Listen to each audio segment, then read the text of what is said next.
Lumakas bilang tropical storm ang binabantayang bagyo sa Pacific Ocean. May international name itong Nuri ayon sa Pag-asa. Namataan po yan sa layong mahigit 1,000 kilometro silangan ng Eastern Visayas. May taglayang lakas ng hangin na aabot sa 65 kilometers per hour. Sabi ng Pag-asa, hindi papasok sa Philippine Area of Responsibility ang nasabing bagyo. Pero nagpapaulan pa rin po ang trough o extension nito sa Dinagat, Surigao del Norte, Surigao del Sur at Davao Oriental. Base sa rainfall forecast ng Metro Weather, uulanin ang iba pang panig ng Mindanao sa mga susunod na oras. Posible rin ang ulan sa ilang bahagi ng Northern Luzon, Aurora, Quezon Province, Mindoro, Palawan at Visayas. May tsansa rin ng ulan sa ilang panig ng Metro Manila. Sa gitna ng mga banta ng ulan, bahagya pa rin magiging mainit at malinsangan sa ilang lugar. 39 degrees Celsius ang posibleng heat index sa Masbate at Zamboanga City, habang 37 degrees Celsius sa Coron, Palawan, San Jose Occidental, Mindoro, Daet, Camarines Norte at sa Cotabato City. Dito naman po sa Metro Manila, aabot sa 33 degrees Celsius ang heat index sa Pasay. Bumaha sa Hagonoy, Davao del Sur dahil sa masamang panahon. Pinasok ng tubig ang ilang bahay sa barangay Lapu-Labaw. Wala pa raw isang oras mula ng umulan noong Lunes nang dapit hapon nang mapansin ng mga residente na nagsisimula ng bumaha. Magdamag silang nagbantay sa pagtaas ng tubig. Dulot ang pag-ulan ng trough o extension ng nooy low pressure area na ngayon tropical storm Nuri. Nakaranas naman ng katamtamang ulan ang mga taga Bonggao, Tawi-Tawi.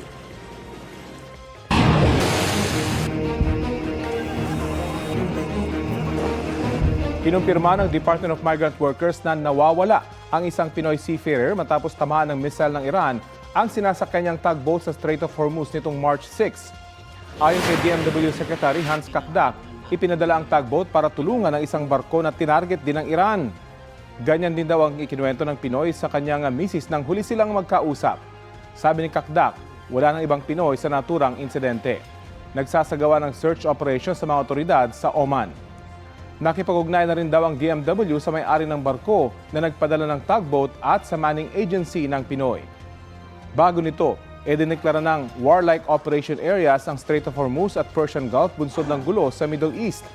Ayon sa DMW, pwedeng tumanggi ang mga Pinoy seafarer na sumakay sa barko kung dadaan ito sa mga naturang ruta. Ang Strait of Hormuz ang isa sa mga daanan ng langis at natural gas mula sa Middle East. Matapos sumiklab ang gulo, sinabi ng Iran na hindi sila papayag na lumusot ang kahit 1 litrong langis hanggat hindi tumitigil ang mga pag-atake sa kanilang bansa. May tiniyak si Pangulong Bongbong Marcos tungkol po sa supply ng langis sa Pilipinas ngayong patuloy ang krisis sa Middle East. Ang mainit na balita mula sa New York City, hatid ni Joseph Morong. Sa harap ng krisis sa Middle East, pagtitiyak ng Pangulo may sapat na supply ng krudo ang Pilipinas at hindi dumadaan sa Strait of Hormuz ang krudong kinukuha ng bansa. In terms of supply, we are in good shape. And not only do we have inventory in the Philippines, we also are awaiting some supplies coming in that are in transit. Ang pinaaral ko lang kung yung mga in transit, baka naman nandun sila sa lugar ng peligro. So para maging accurate yung kalkulasyon natin. Pero hindi naman daw. Yung pagsara ng Strait of Hormuz, hindi kasama dun sa kalkulasyon so far.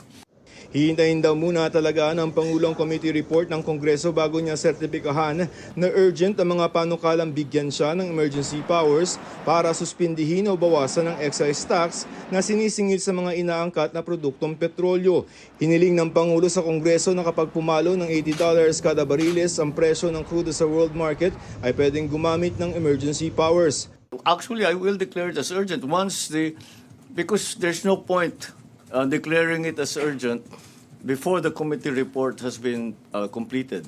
What we asked of the legislature is really very simple, is that when the price of oil, at least this is the original version, when the price of oil has breached $80 per barrel on average for a month, then the emergency powers can be exercised. Does that mean that you will necessarily do it? But it can be exercised by the President. Yun lang ang hiningi. Sa talumpati naman niya sa harap ng special plenary session na inorganisa ng United Nations para sa kampanya ng Pilipinas para sa isang non-permanent seat sa UN Security Council, nanawagan ng Pangulo para sa kapayapaan sa gitnang silangan at sa iba pang lugar na may sikulot. We join calls for restraint, a de-escalation and cessation of hostilities, respect for international law, including the UN Charter and humanitarian law, and for all concerned to return to the negotiating table for peace.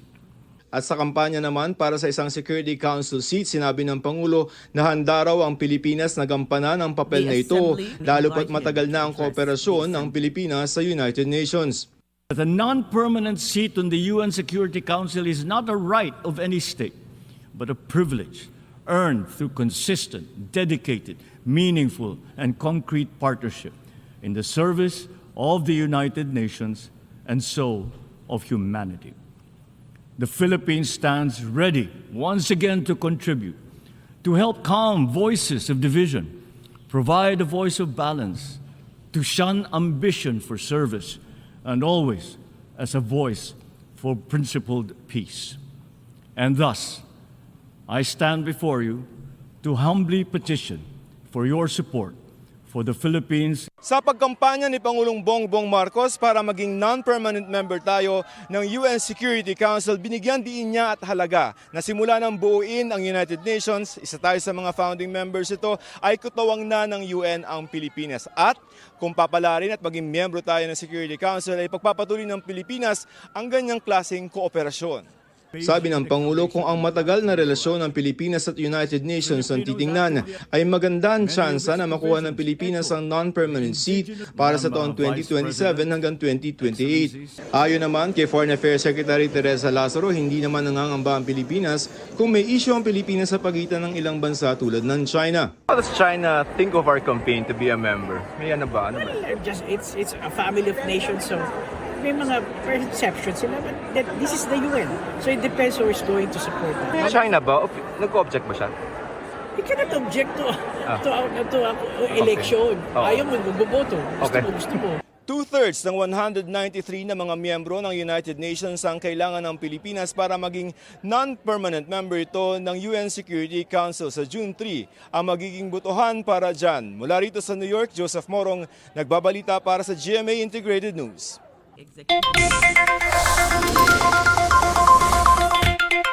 Mga kapuso, damay rin sa posibleng taas presyo ang ilang pangunahing bilihin kasunod ng mega oil price hike.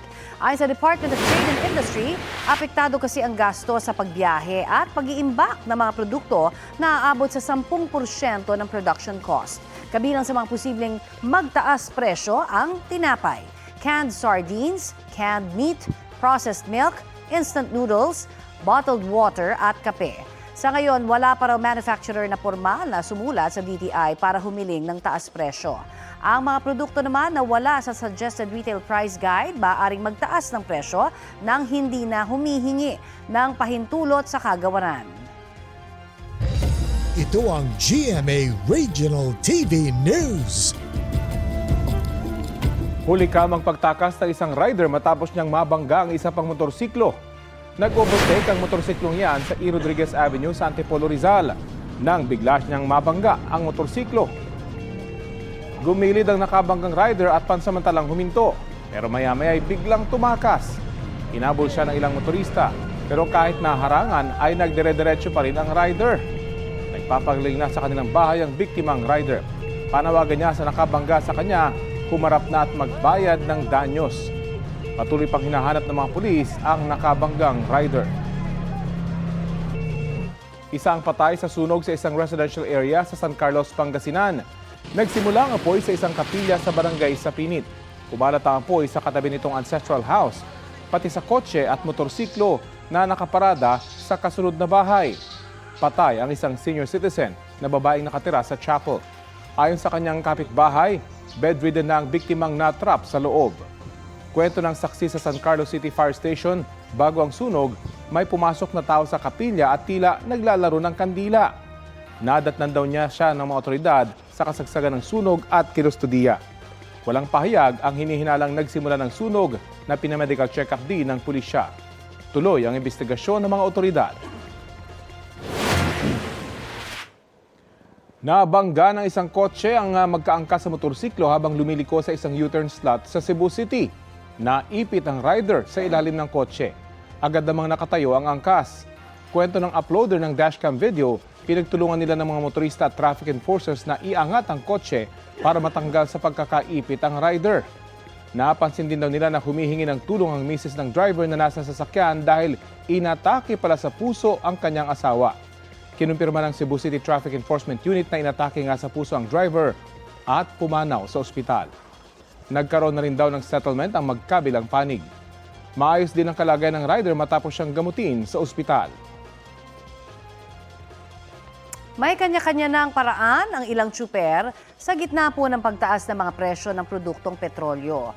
Ang ilan sa kanila babawasan muna ang pamamasada o kaya naman ay maghahanap muna ng ibang pagkakakitaan. Balitang hatid ni Ian Cruz.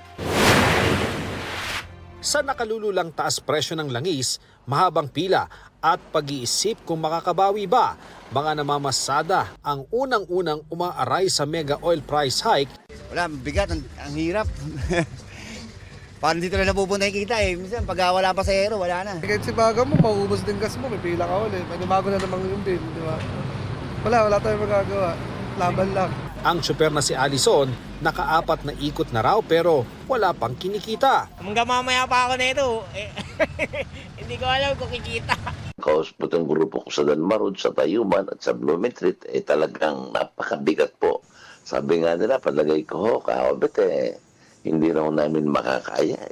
Kami po muna siguro mag-construction workers o magtitinda muna kami ng mga barbecue. Ganito rin daw ang plano ng ilang driver sa Malolos. Dahil yung isang biyahe po namin ay may 100 lang po ang kinikita namin, 80 pa ang ulo. So mapipilitan siguro huminto muna yung iba pa mamasada at paubaya muna sa mga operator habang naghihintay pa ng ayuda mula sa gobyerno. Pinag-aaralan namang bawasan ang mga araw ng pagbiyahe ng mga traditional jeepney na sakop ng One Pangasinan Transportation Federation. Oras na ipatupad ito, ayon sa grupo, hanggang 35% ang mababawas sa mga bumibiyahing jeep sa buong probinsya kada araw. At least kikita ang jeepney natin. Pati boundary hindi siya masyadong maapektuhan. Pag-adjust lang siya. Sa Dagupan City, pabawasan din ang bibiyahing bus kapag kaunti lang ang pasahero at magdaragdag na lang daw kung kailangan. Ilang magsasaka naman sa Mangaldan ang nagsabing baka hindi muna makapagtanim bunsod ng pahirapang pagbili ng petrolyo. Nakahanda naman na ang pondo ng Department of Agriculture para sa fuel subsidy. 75 million pesos ang ilalaan sa mga mangingisda at 75 million pesos din sa mga magsasaka. Pati turismo, apektado. Planong itaas ang singil sa ilang nirerentahang sasakyan sa Bohol para sa mga ibubuk pa lang ayon sa Bohol Confederation of Tourist Transport Providers. Susundin ang dating presyo sa mga nakapag-reserve na bago ipatupad ang taas presyo sa langis. Plano ring dagdagan ng 10 piso ang pasahe sa ilang bumibiyaheng fiberglass boat sa Guimaras. Sa una, ang presyo pa lang is 50 something. Subong sa mga gas station na may ara na 70 plus. Ang pinakanubo is 65 up. Dako gini ang kita namon, grabe gini pagbuhin. Will entirely depend on their presentation. Kaya siyempre kinanglan man nila nga ipatpat sa aton nga mga local government units nga mapasaka sila kag ano ang kantidad nga ipasaka nila. Umaaray din sa labis na pagmahal ng langis ang ilang maliliit na negosyante sa Kalibo Aklan. Kailangan namin itaas yung presyo ng aming mga pagkain. Tapos, yung mga bilihin sa market, tataas din yan. Sana tutulungan tayo ng ating gobyerno. Sa Zamboanga City, isang gasoline station ang nagsara na muna habang naghihintay ng bagong supply. Ganoon din ang isang gasolinahan malapit sa Baguio General Hospital. Ayon sa ilang motorista, nagkakaubusan din sa iba pang gasolinahan. Sa buong lungsod, mas mahal ng hanggang 10 piso ang kada litro ng langis kumpara sa ilang mabababang lugar. Ang diesel, halos 90 pesos na ang presyo kada litro sa Baguio sa isa sa mga gasolinahan nito. kumpara sa hanggang 77 pesos lang sa Metro Manila. Kabilang sa pinakamalapit nilang source ang oil depot ng Poro Point sa La Union na nasa Kapatagan at halos 60 kilometro ang layo sa Baguio. Sa delivery po kasi, medyo mas malayo po dito, tapos paangat po kasi yung delivery kaya medyo mas mahal po. Unlike po sa baba po na mas malapit po yung talagang pinagkukunan po namin ng fuel. Tulad ng Baguio, mas mahal din ang presyuhan sa iba pang malalayong isla at lugar sa bansa. Sa Batanes, nasa 95 pesos na ang kada litro ng diesel. Ang pinakamalapit na oil depot sa kanila nasa Ilocos Region pa. Sa isla ng Catanduanes, nasa 88 pesos kada litro na ang diesel. Habang sa Masbate Island, hanggang 92 pesos ito kada litro. Ang Piston, planong maghain ng 5 pisong provisional fare increase para sa buong bansa. Pero baka hindi na raw yan kailanganin kung may patutupad ang hiling nilang ibasura ang oil deregulation law at tanggalin ang excise tax at VAT sa langis. Ang fuel subsidy makakatulong raw pero hindi sagot sa kinakaharap nating krisis. Sinasabi ng mismo ng LTFRB na magbibigay sila ng 5,000, ito ay kukonsumin lamang natin sa loob ng 3 araw na pamamasada. Anong saysay ng fuel subsidy kung tuloy-tuloy na tumataas ang presyo ng petrolyo? Ian Cruz nagbabalita para sa GMA Integrated News.